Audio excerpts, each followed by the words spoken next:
Good day, YouTubers! This is Carlito and welcome to my YouTube channel. So for today's video guys, I'll be doing a short review of the Avengers Endgame Iron Patriot.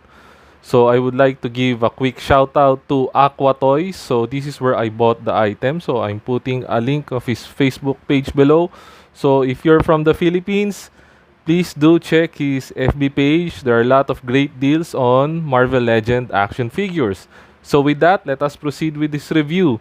So this is the Iron Patriot that showed up during the portal scene at Avengers Endgame. But basically throughout the movie, we don't actually see this figure. And I'm not really sure how screen accurate this actually is. But the reason I bought it is I'm switching to the original War Machine action figure I have in my display cabinet. If you've seen my YouTube shorts, I've shared my display cabinet of the Avengers Endgame line. So now I want to switch the War Machine to this Iron Patriot figure. So let's do a quick close-up of the figure. So basically, I bought this, we call it KLB or in Tagalog, no, kinuha lang yung BAF part. So this is the figure. So inside are all the accessories. So this is what the box looks like. So at the sides, you see a photo of the Iron Patriot. So on the back, you see a short description here. So this is part of the Fat Thor or Bro Thor Build-A-Figure wave. So these are the figures included. So this is the first, the number one. Okay. So with that, let's open Iron Patriot out of this box in 3, 2, and boom. So now we have the Iron Patriot out of the packaging, and looking at the figure, just wow. The build of this Iron Patriot is just so amazing. So you could really see the shiny details of this. When you say a War Machine armor, it's bulkier compared to the more sleek design of the Iron Man armor. So for this figure, you can really see the bulkiness and also the weight holding this figure. It's really quite heavy. Okay, so let me share with you a close-up look of the figure. So this is how it looks like. So these are weapon accessories that you could attach here at the back side. So I'm not really sure if I was able to place it properly. I apologize if I didn't, but man, you could really see this guy is really ready for battle. So this is the Iron Patriot. Really looks great.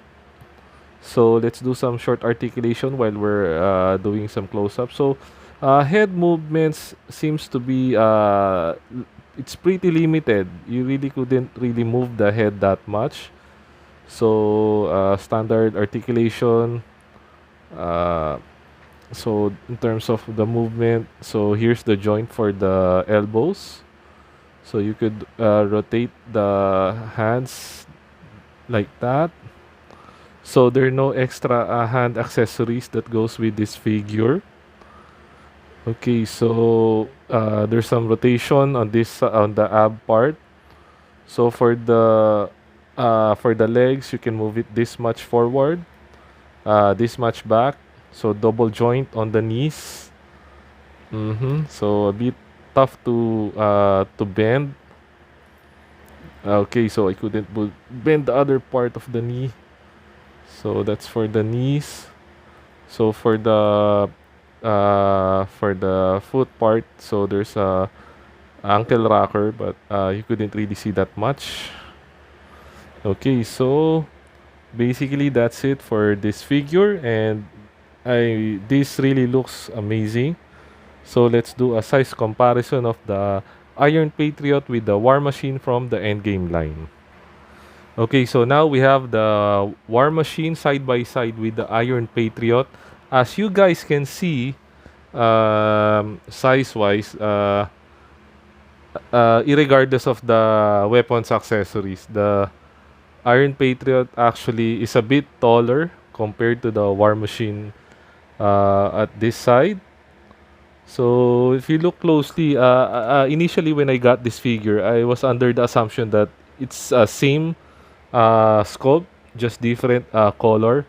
But when you take a look at them more closely, you could really see that the War Machine's sculpt is very different from the Iron Patriot.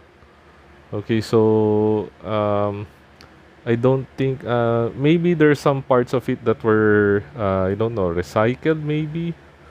But all in all, most of the mold here looks I well, for me, I feel no, it's very different from each other.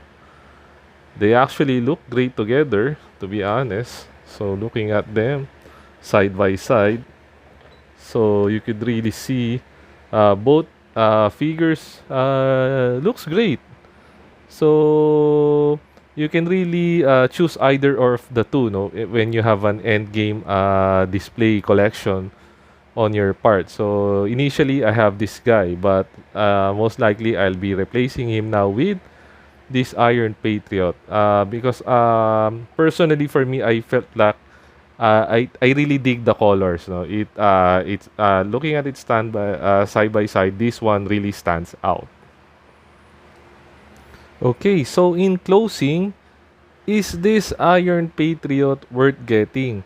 I would have to say resounding hell yes it is. This is a very great figure if you're a collector of the Marvel Legend MCU line. So definitely if you have the Endgame display, you really need to get this figure because it would really complement your if you're trying to reenact the portal scene from Endgame. Now, this guy can be easy at the moment. I believe it's still available from third-party markets. So, I believe you can get it also from eBay if you're lucky. Might be some stores are still selling this now. So right now here in the Philippines, the rate for this figure is around 30 to $32. So for the loose figures. Now if this is a box, of course the MISB, the rate would be much higher. Okay guys, so that's it for my review today. So again, thank you to all the subscribers that have continually watched my videos. Thank you for the love and support guys. So for new subscribers, please show the love by liking the reviews and subscribing to this channel. Okay, so with that guys, thank you and stay safe.